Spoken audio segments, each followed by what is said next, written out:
Emma sat on the edge of her bed, the faint hum of fireworks filtering through her apartment window. The city streets were alive with the chaos of New Year's Eve, horns blaring, people laughing, champagne bottles popping. It was supposed to be a night of celebration, of endings and beginnings, but something felt off. Her phone buzzed on the nightstand. She picked it up, expecting a routine message from a friend. Instead, the screen displayed a single line. "Your new year starts here. Midnight awaits." There was no sender, no contact information, just the message glowing against the darkened screen. Emma frowned. Was it a prank? Someone from work trying to be clever? But curiosity prickled at her nerves. Something about the phrasing, the certainty, made her uneasy. Yet before she could overthink it, a strange thrill surged through her. Minutes later, she found herself standing before a black limousine parked under a flickering streetlight. There was no driver, no indication of who had sent the message, but the vehicle doors slid open silently as if expecting her. Without thinking, Emma stepped inside. The interior was luxurious, almost unnervingly so. Velvet seats, golden trim, and faint, intoxicating music that seemed familiar yet distorted, like a memory she couldn't quite place. The car glided through streets she didn't recognize, leaving the festive chaos of the city behind. Outside, the skyline grew darker, shadows stretching unnaturally across buildings. Finally, the limo stopped in front of a sprawling mansion. The gates were iron, tall and wrought with intricate designs that twisted like claws. Emma's heart pounded, but the invitation, or whatever force had brought her here, pushed her forward. Inside, the mansion was a paradox, grand and welcoming, yet cold and sterile.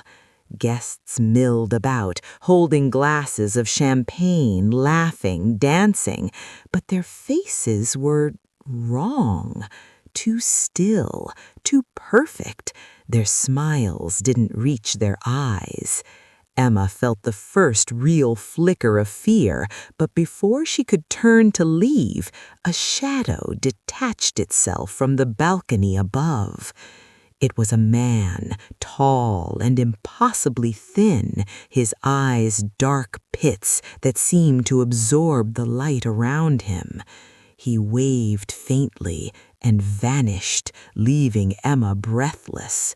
She tried calling out to someone, anyone, but her voice seemed to disappear before it left her mouth. The clock struck midnight. At first, it was a single chime, soft and distant. Then a cascade of bells echoed through the mansion, each strike stretching time unnaturally. The music stuttered, skipping beats, and the guests froze in mid-dance. But Emma noticed the horror. They weren't truly frozen. Their movements repeated in loops, smiles stretching wider and wider with every repetition, a grotesque parody of joy. Panic surged. Emma ran to the doors, but they had vanished. The shadowy figure appeared again, closer this time, and whispered in a voice that was 100 whispers layered into one. "You're one of us now." Suffocating, Emma tried to scream, but the walls seemed to pulse, breathing, closing in. Then everything went black. Meanwhile, across town, Daniel sat at his desk, scribbling his New Year's resolutions with a pen that scratched harshly against the paper. He laughed to himself, thinking of silly wishes: be famous, travel more, get noticed at work. Little did he know, writing these resolutions had consequences. The first one came true almost immediately. Daniel noticed his colleagues glancing at him differently, whispering in hushed tones, following him with their eyes wherever he went. At first it was flattering, but soon their attention became suffocating. They appeared everywhere, on the street, in the supermarket, even outside his bedroom window. He tried to ignore it, laughing nervously, chalking it up to paranoia, but the next resolution twisted reality further. He had jokingly written, "lose weight," and the following morning he found himself unable to control his body. Flesh began to wither and warp unnaturally, bones protruding under taut, trembling skin. Panic overtook him. He ripped the paper from his desk, hoping to erase the words, but each resolution was already manifesting in cruel, irreversible ways. Daniel's laughter turned into screams as he realized the final resolution he had written, "survive until midnight," was already staring back at him in ink that he did not recognize. The words pulsed on the paper as if alive. "Will you make it?" Time slowed. Every tick of the clock was magnified, hammering at his temples. Shadows twisted around the room, elongating, closing in. The air was thick, tasting like metal. He tried to run, but the world itself seemed to bend, hallways stretching impossibly, doors leading back to the same spot. Panic rose like a tidal wave. Midnight approached. Daniel realized with horrifying clarity his resolutions were no longer wishes, they were chains. Every thought he had written summoned something ancient and unyielding, something that fed on desire, twisting joy into terror. Midnight was not a moment of celebration. It was a moment of reckoning. Back at the mansion, Emma's struggle continued. She stumbled into the grand ballroom, her eyes scanning for anything that could help. The music swelled, but each note carried a whisper, 1,000 soft voices speaking her deepest fears. Faces in the mirrors twisted, reflecting memories she had long buried, mocking her. The shadow from the balcony hovered near, silent, patient, a predator waiting for the final strike. Emma realized with a sinking heart that the mansion, the guests, the endless smiles, they were all traps. Every moment, every tick of the clock was designed to break her, to trap her in this looping nightmare. She wasn't alone in her terror. She was part of a sequence, a chain of souls ensnared by something beyond understanding. The final seconds before midnight stretched like hours. Emma's breath came in ragged gasps. The shadow descended slowly, and the mansion itself seemed to pulse in rhythm with her heartbeat. Then the clock struck. A thunderous chime resonated, reverberating through the bones of the building. Emma's vision blurred, faces merged, laughter turned into screams, and the world dissolved into a black void. At that very moment, Daniel's room shuddered. The last tick of his clock was swallowed by a deafening silence. Shadows crept along the walls, and his resolutions writhed like living entities. Midnight had arrived, and with it the terror of the new year became undeniable. Two strangers, separated by miles, connected by the unseen strings of a shared nightmare, realized the horrifying truth. Some New Years were never meant to be celebrated. Some beginnings were gateways to horrors that could never be escaped. The Johnson family's living room was warm with the glow of fairy lights and the laughter of children. Snow fell softly outside, blanketing the suburban neighborhood in quiet, white serenity. It should have been a perfect New Year's Eve, filled with cheerful toasts and the excited hum of anticipation. But something felt wrong. Anna Johnson, the mother, brushed the feeling aside, thinking it was just her nerves. Her husband, Mark, was setting the table for their annual midnight feast. Their two children, Lucy and Timmy, played with party hats and noisemakers, their giggles echoing across the house. Everything seemed normal, peaceful. Then came the knock. It was soft at first, almost polite. Anna frowned. Nobody was supposed to come over tonight. Their neighbors had all left for parties, and no friends had mentioned stopping by. Knock, knock, knock. Anna hesitated. Mark shrugged and went to the door. Probably a neighbor bringing a forgotten gift, he said, casually. He opened the door. No one was there, just snow swirling gently on the porch. He leaned forward to check. Then a man stepped into view, a stranger wearing a cracked porcelain mask that hid his face completely. He held a single note in his gloved hand. "Happy New Year," the stranger said, his voice scraping against the edges of sanity. "I've been waiting." Mark blinked, uncertain if he had heard correctly. Waiting? Waiting for what? The man said nothing, only extended the note. Without waiting for an answer, he turned and vanished into the night. The front door slammed shut on its own, leaving the family frozen with a mix of confusion and unease. Anna picked up the note with trembling hands. The paper was old, brittle, and smelled faintly of smoke. In jagged, uneven letters it read, "By midnight, all will belong to me. Your year starts now."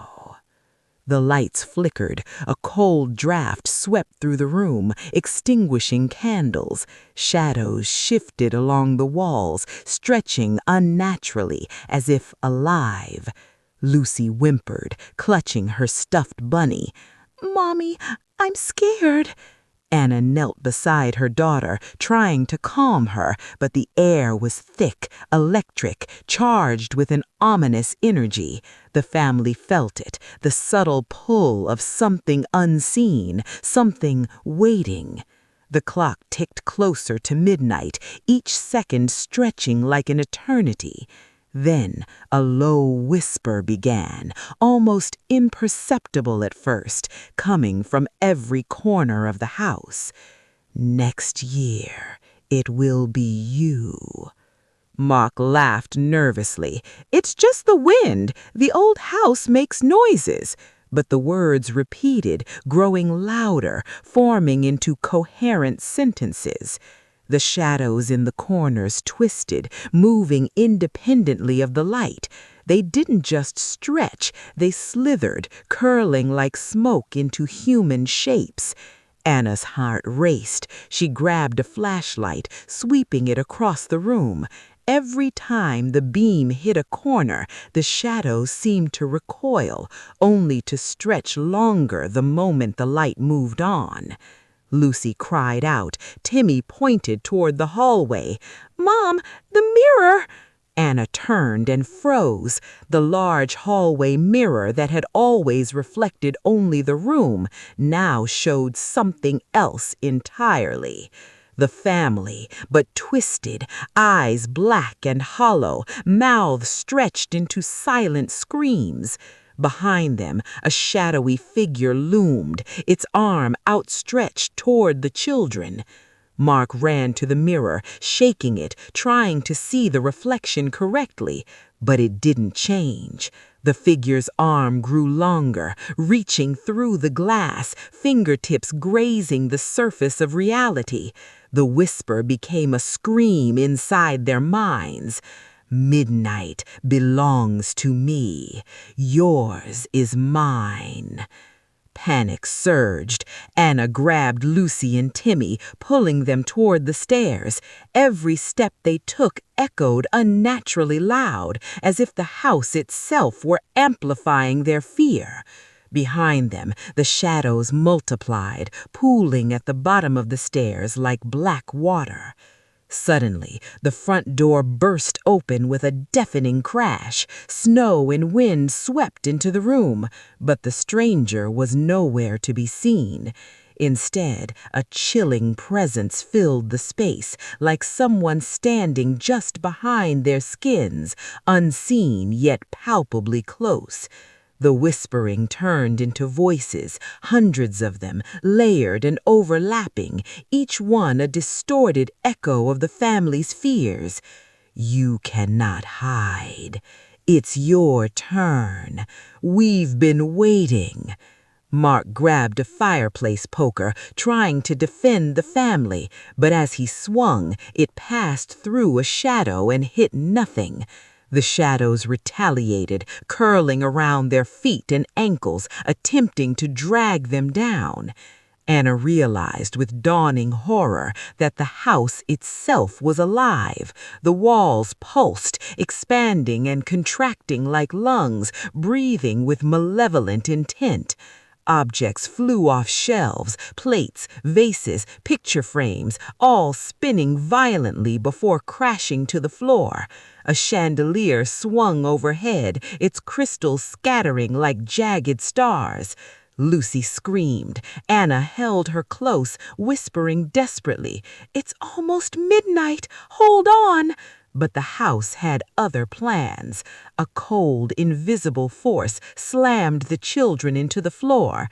Timmy's cries echoed, yet no one else could hear him, as if the house had created a separate reality for them, one of pure fear.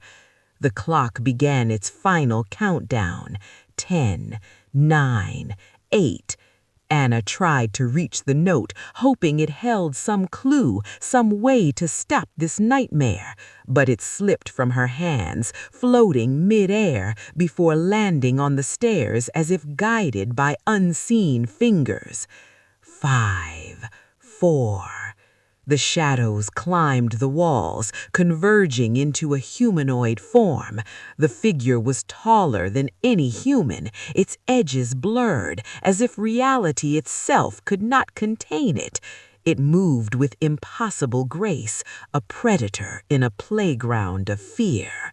3, 2. Mark's eyes darted wildly.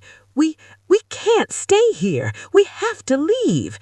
But every exit had vanished. The front door, the back door, even the windows had become solid reflective black panels that absorbed light.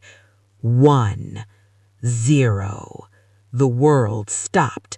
The clock hands froze in midair. The shadows lunged. The last thing the family heard was the stranger's voice, deep and resonant, layered with hundreds of whispers. "Next year it will be you." The house exhaled. Time resumed, but the family was gone. In their place was a note pinned to the wall with a blackened nail. Prepare for your year of terror. The city skyline gleamed like a jewel-studded crown against the night sky, alive with fireworks bursting in brilliant colors.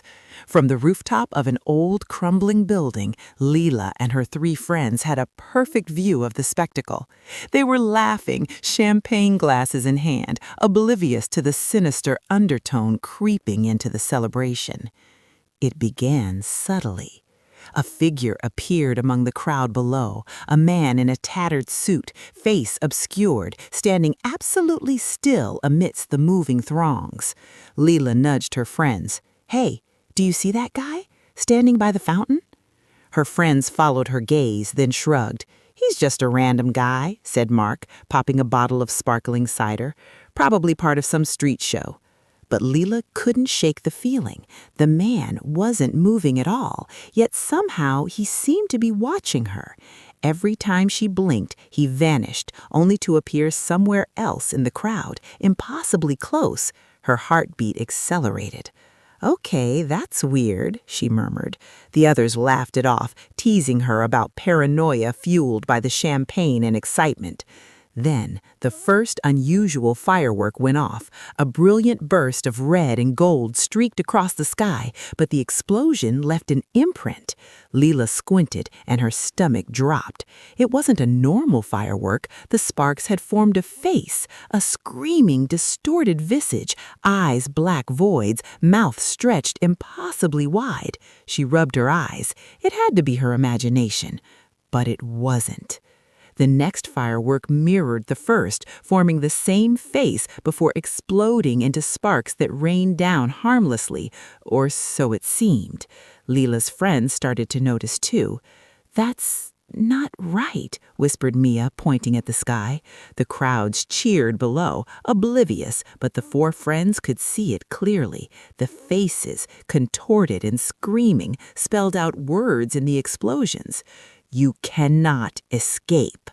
Panic gripped Leela. The figure in the crowd shifted, moving closer to the rooftop. She realized with a sickening dread that the man had never been on the street. They were being observed from above. Every instinct screamed at her to run, but the rooftop doors were locked, as if the building itself wanted them to stay. Suddenly, the shadows around them seemed to take on a life of their own. The glow from the fireworks cast elongated silhouettes across the rooftop, but these shadows moved independently. They twisted, snaking around the friends' ankles, climbing their legs cold as ice. "Get them off me!" shouted Daniel, yanking at a shadow wrapped around his arm, but it refused to loosen, tightening its grip like invisible chains. Leela grabbed a railing for support, but the metal warped beneath her touch, bending impossibly. The wind picked up, howling, carrying a chorus of whispers. Each friend heard different voices, but all shared the same message: "Your secrets are mine." Mia screamed as the shadow over her mouth grew solid, blocking air. Leela tried to help, grabbing at it, but it was like trying to hold smoke. Her hands passed through, but the pressure and cold remained. The figure from the crowd now appeared on the rooftop, closer than ever. Its face remained obscured, but the aura of dread around it made the hair on her arms stand. Leela realized it didn't walk. It glided, sliding over the roof tiles without a sound. Suddenly, the fireworks formed a giant pattern in the sky. Not words this time, but faces. Faces of the 4 friends, contorted in terror, screaming silently, eyes wide with fear. Each explosion carried whispers, not carried by the wind, but directly into their minds. "You thought you were safe. You're already part of us." Mark tried to run toward the stairwell, but every step he took brought him back to the same spot on the rooftop. The railing now twisted like a cage, the walls of the building leaning inward, trapping them. The city below seemed to shimmer unnaturally, reflecting distorted versions of the friends in every window.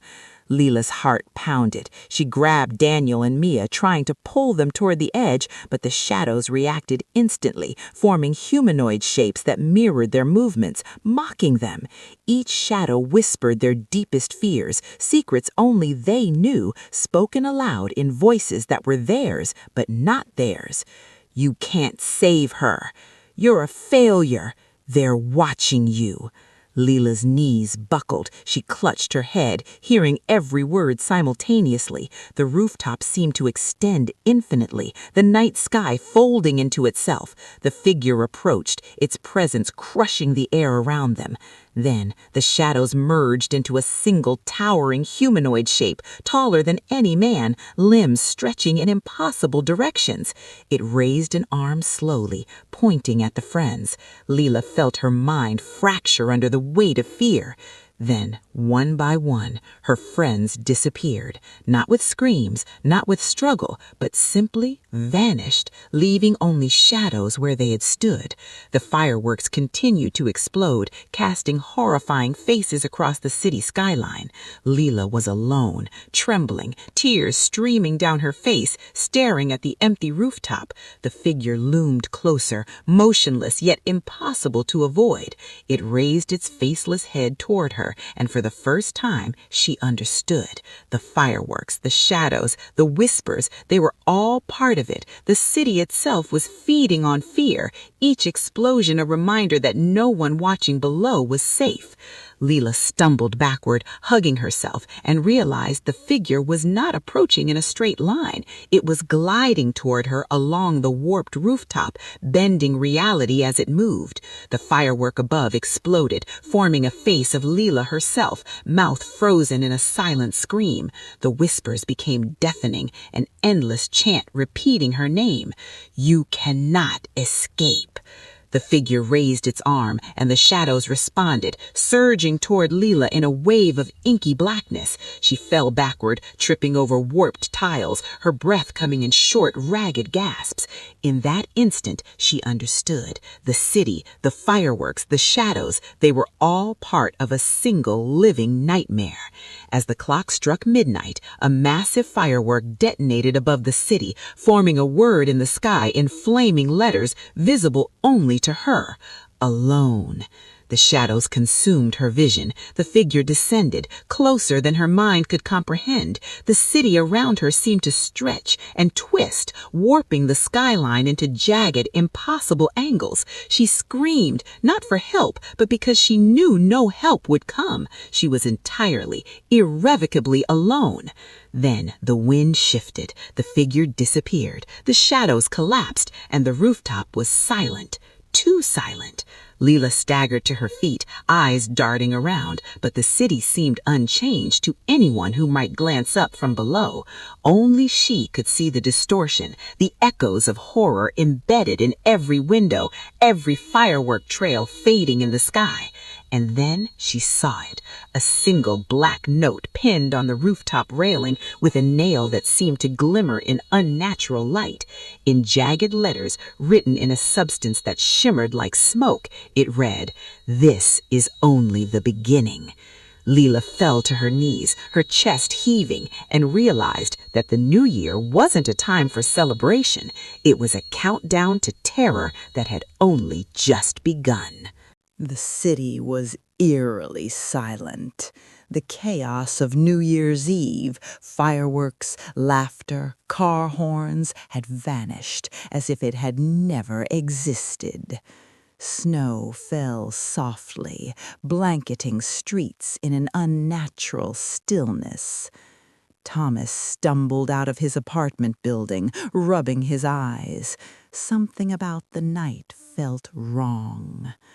At first, he thought it was the aftermath of the celebration, the lingering hangover of a sleepless, drunken night. But then he noticed the streets were empty, completely empty. No cars, no pedestrians, not even stray animals. Just him and the shadows stretching unnaturally along the buildings. He tried to shake it off and called out, "Hello!" His voice echoed back at him, distorted, layered with whispers he didn't understand. The sound was both familiar and alien, as if hundreds of voices were imitating his own. Thomas quickened his pace, looking for any sign of life. Windows glimmered faintly in the moonlight, but the reflections were wrong. Faces of people he didn't know stared back at him, smiling, screaming, some frozen mid-motion, others blurred, as if caught in a distorted camera lens. The air smelled faintly of burnt metal and snow. He reached the city square, where the giant clock tower usually chimed at midnight. The hands were frozen at 12, and the face of the clock appeared cracked, as if reality itself had fractured. Thomas felt an unnatural pressure pressing down on him, like invisible hands forcing him to his knees. He tried to turn around, but every street looped back to the square, creating an endless maze of buildings that shifted and stretched with every step. Shadows pooled at his feet, crawling up his legs, whispering his name. "Thomas, stay, stay." Each whisper carried the memory of every regret, fear, and insecurity he had ever harbored. They weren't just voices, they were invasive, burrowing into his mind, replaying every mistake he had ever made, every word he wished he could take back. Then he saw them, the figures, first faint, then solid, the friends from the rooftop, Emma in the mansion, the Johnson family in their home, all trapped in impossible loops of terror. Their faces twisted in eternal screams, eyes wide, unable to move, yet fully aware. Thomas's stomach turned. He realized he had stepped into the culmination of all the New Year's horrors, a single sprawling nightmare spanning the city, connecting every victim in a web of fear. The clock hands began to move backwards slowly, each tick echoing like the beat of a monstrous heart. Shadows condensed into a humanoid figure, taller than any building, edges blurred and flickering. It had no face, but Thomas could feel its gaze. The being spoke, not aloud, but inside his head. "Every new year we gather more. Every fear, every regret, every desire, it belongs to us now. Midnight is eternal, and so are you." Thomas tried to flee, running blindly through streets that twisted and shifted beneath his feet. Buildings warped like clay, doors leading to empty voids, windows reflecting infinite versions of himself, some terrified, some laughing, some screaming in agony. The city was alive, feeding, reshaping itself around him. He rounded a corner and found a familiar landmark, the rooftop where Lila had been trapped. From above, the fireworks' ghostly light illuminated the figure of the fireworks specter, frozen in mid-air, arms outstretched. Shadows stretched from the building, reaching towards him, pulling him upward, closer to the specter. Thomas struggled, but it was useless. Gravity and space seemed meaningless. The rooftop and streets below were connected by writhing black tendrils, twisting and looping infinitely. The whispers grew louder, overlapping hundreds of voices, each one a fragment of the terror of every New Year's victims. "You belong here. You cannot leave. Next year it will be you." Thomas fell to the ground exhausted as a shadow enveloped him. Within it, visions of the previous stories flashed. Emma trapped in the mansion's endless dance, Daniel twisted by his resolutions, the Johnson family suffocating under the house's malevolent weight, Lila consumed by the firework specter. Each scene overlapped, a kaleidoscope of fear. Thomas realized he was part of the pattern now. The giant clock above struck midnight, but the chime wasn't celebratory. It was deafening, a physical force that shook the city to its foundations. The hands of the clock exploded outward, scattering shards of light that burned into Thomas's eyes. When he blinked, he was standing in the square again, but nothing had changed. The city looped endlessly, time repeating itself. He was trapped in the eternal new year, and every second was a countdown that would never end. He looked at his reflection in a puddle of water on the cobblestones. It stared back at him, but it wasn't his reflection. It was older, twisted, hollow-eyed, screaming silently. A whisper slithered from his own mouth. "Welcome to your year of terror." Thomas ran, or at least he tried. Streets looped, rooftops twisted, alleys narrowed impossibly, and the shadows followed, always one step behind, or maybe one step ahead. The city had become a living nightmare, a machine designed to harvest fear, and he was now its prisoner. Finally, he collapsed in the central square, facing the enormous clock. The figure loomed over him, black and immense, arms stretching impossibly, edges blurring into the night sky. The whispers intensified. Every fear, every guilt, every unfulfilled resolution of his life amplified 1,000-fold. Then, in a voice like the grinding of stone and hundreds of whispers layered together, the entity spoke. "Midnight never ends, and neither does your fear." The air shimmered, and Thomas saw countless others like him, trapped in frozen moments of terror, familiar faces from the previous stories, all caught in the eternal loop, reliving their nightmares endlessly.